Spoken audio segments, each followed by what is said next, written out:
A person has to give the right labels to the situations that happen to them. It's called reframing. You got to put yourself in the right frame of mind. But today, there's also another case, another explanation how we can use this idea of reframing, of giving the right labels to our situations. And that is that not just when something bad happens to you, rather even many parts of our life. For example, a person can think that sleep is a waste of time. You're not really accomplishing much when you're sleeping. But really, at the end of the day, a person has to realize that this makes us productive when we're awake. So therefore, the sleeping is also something productive, and it helps us be more productive when we're awake. So a person can label it and look at it a waste of time, or he can label it and look at it, no, it's also for the sake of a mitzvah. It's in order that it should be able to be more productive.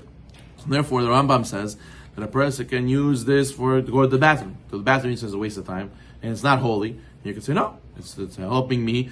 I'm using that time to do a mitzvah also. It's related to a mitzvah. How? Because now I'm going to be able to learn and pray and not have issues with the bathroom. Person's going to sleep. It's going to also be considered a mitzvah because now I can be able to learn better and do mitzvah when I'm awake better. So you could reframe everything as also for a mitzvah. So we know that David HaMelech also, he thought he didn't understand why Hashem made crazy people. He didn't understand why Hashem made spiders. In the end, he made himself look crazy in order to save himself from punishment. And also, he hid in the cave, and the spiders covered the cave with their webs. And Shaul HaMelech tried looking for him. He saw the spiders. He says, "No way! If David HaMelech went in there wouldn't have been these spider webs. He would have broke it." So you see that the end of being that there was all a purpose. They're all for the mitzvah. They're also used for the good, all based on special situations. So you see everything, as the Pirkei Avot says, every person has its time and its place. So a person should not mizalzel, a person should not disgrace it. Rather, he should go and give it the right label, which is, for sure, Hashem has a purpose for all this. And we know that the same thing can happen in a deeper way. And sometimes stuff happens to us, and we label it as, how could this be for good? There's no reason, there's no way. I can't even sit here and think and come to a conclusion how this could be good. Why would Hashem do this to me?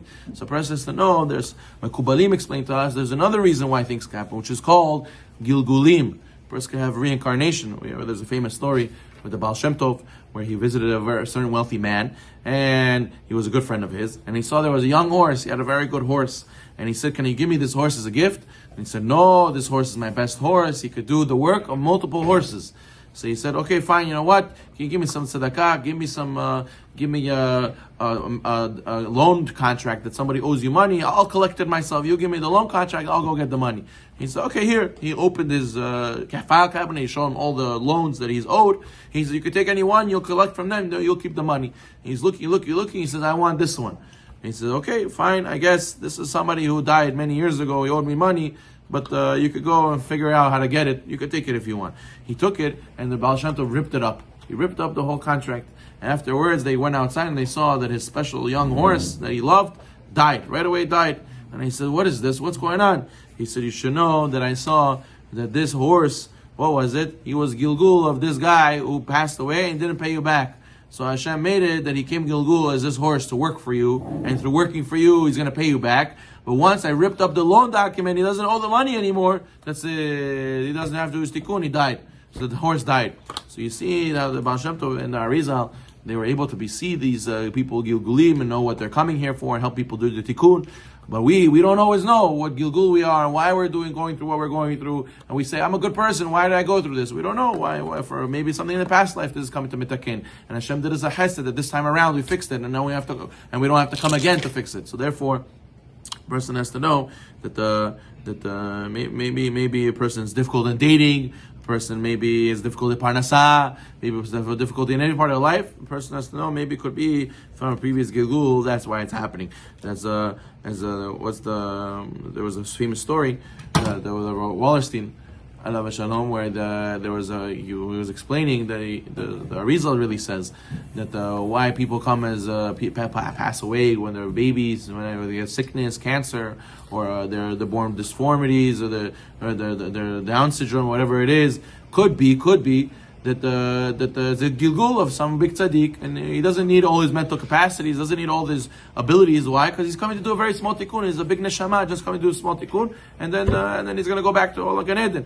As there's a famous story is about the Chazon Ish. He used to see when people used to come with their children that were had disabilities, and they would come and visit the rabbi, and he would get up for them. And they said, Rabbi, why are you getting up? You never get up for any of the visitors. He says, no, this is a big neshama, he's a big tzaddik, and that's why he came as this type of person to finish small tikkun, so therefore I have to get up for his kavod. So you see that a person who goes through these things, a person shouldn't say, oh, Hashem is evil to me, Hashem is something against me, Chas v'shalom. Hashem only does good, and this is also for the good. Could be not from this Gilgul, but from the previous Gilgul as well. Baruch Adonai Olam.